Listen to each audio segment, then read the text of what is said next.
absolutely the right kind of things to do. I just wish that they can do a few more things as well. As I told you earlier, the tax is a huge component of our investors' decision making.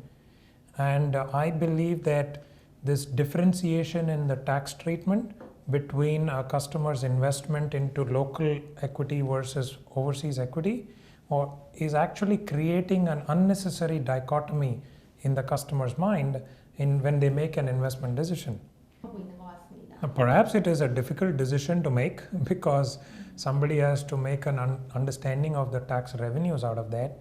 But I would say that if you change that, you might actually find the revenues are not really affected, but the customer's investment process becomes much more clearer.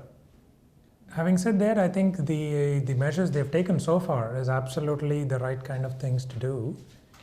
And I think we'll just have to wait and watch what more can come through in the next few months.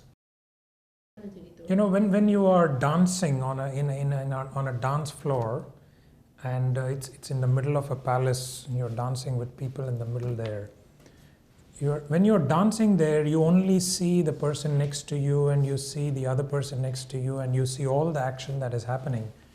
But really, to understand the pattern, you have to go to the balcony to take a view, because that gives you a view of the whole spectrum as to what is going on.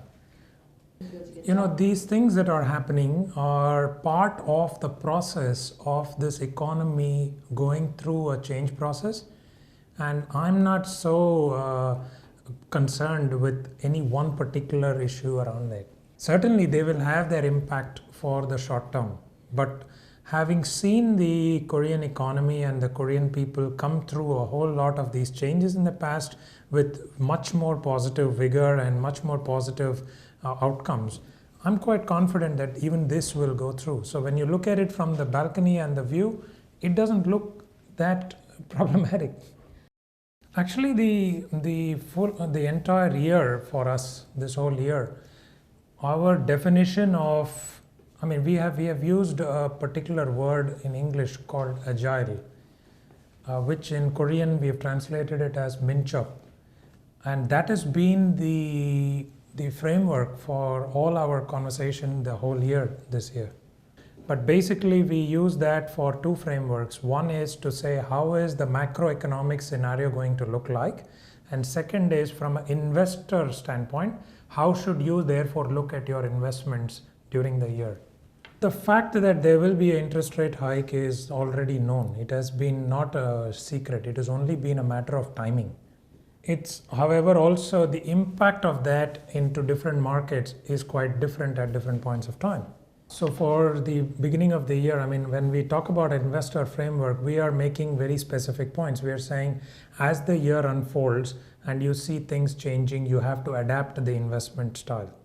We've said that you will see speed bumps along the way, so then you have to discuss and decide how you can negotiate that speed bump with a change in your investment strategy. And especially in Korea, we have been emphasizing a couple of areas. One is invest globally, not locally. The second is that income is still a huge theme, so make sure that your investment has the ability to generate income on a continuous basis. And the third we have always been saying is invest today, not tomorrow. We don't recommend any particular India-focused investment because again we are going back to what I talked about in my original point about diversification. So in the investment strategy, we are talking to customers about, especially in recent times on Asia, we talk about taking an Asian approach to the investment rather than simply focus on any particular one country. Yeah. Having said that, we continue to be on the lookout for any particular investment opportunity in the form of a bond or in the form of fixed income that might come our way, which is specific to the India market. And if that comes through, then yes, that would be part of our recommendation to clients. What is certain is that I think for many of us, we see the political stability that has come up in India as being one of the most positive factors, which is actually raising expectations for people on the economic growth in the future. And that is what has resulted in all the funds achieving the returns right now. So it is on the basis of expectations at this point of time. But I suppose the coming 6 months to 12 months, as we start seeing the actions that are being taken by the government, we will see more concrete results of whether that is actually moving in the right direction. Asia is just one part of our story. We are also looking at Europe as a place where there is a lot of expectation and action is happening. And we have for the last year or so, more than a year now, been talking more about developed market funds. We have been not so positive on Asia in the past, but we are starting to become more positive on that only in the recent times. Well, on overall emerging bonds, we are cautious in our stance. We see some places where there are opportunities, but in others we are not so sure about the opportunity now. In recent times, we have been, especially in the last couple of months, we are starting to be more positive on CNH denominated bonds, because we believe the price changes on that have now come to a point where it will start going back to normal. So we believe there might be opportunity there. We didn't really participate in the Brazil one at all. You know, tax is an important consideration for customers in making their investment decisions. But we do believe that that should not become the primary and the only consideration for customer. And that's when it becomes the primary and the only consideration is when we start having trouble on the rationale behind the investment decision. The question of annual expected return is different according to the risk profile of the customer. Yeah, so we follow a global methodology of classifying our customers across 6 different risk levels. So I know this is a question that a lot of people ask me, and I disappoint them by telling them that I cannot give you a particular answer around this because it really depends on the risk return profile of the customer. If you look at our proposition where we say, what does Standard Chartered Wealth Management bring to you? You will find that the first thing that we have put down there is about building trust with our customers. Now, trust comes from being very open, being very transparent, and being very, very disciplined about how we engage our customers and provide solutions to them.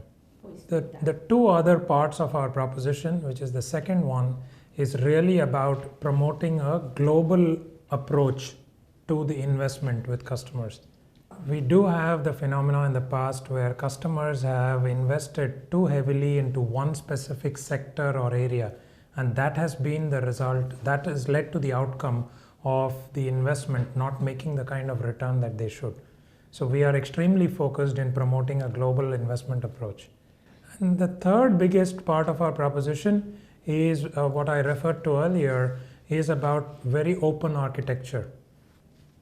What I mean by that is we conduct extremely strong levels of due diligence with every of our product providers, whether that's an AMC or an insurance company or a securities company, because we don't manufacture all the products ourselves. We distribute the products which are manufactured by others. So we don't have an in-house partnership or an in-house AMC, whatever. We therefore take this process of due diligence extremely strongly, and we make sure that we bring only the appropriate solution to the customer. Yeah, and I must say, just add that this is not a strategy or a proposition that happened by accident. It is by design. And therefore, it is a conscious choice that we will not have our own AMC or our own insurance company or whatever. So it's a conscious decision to be the way we are structured so that we can be independent in providing the advice and solution to the customer.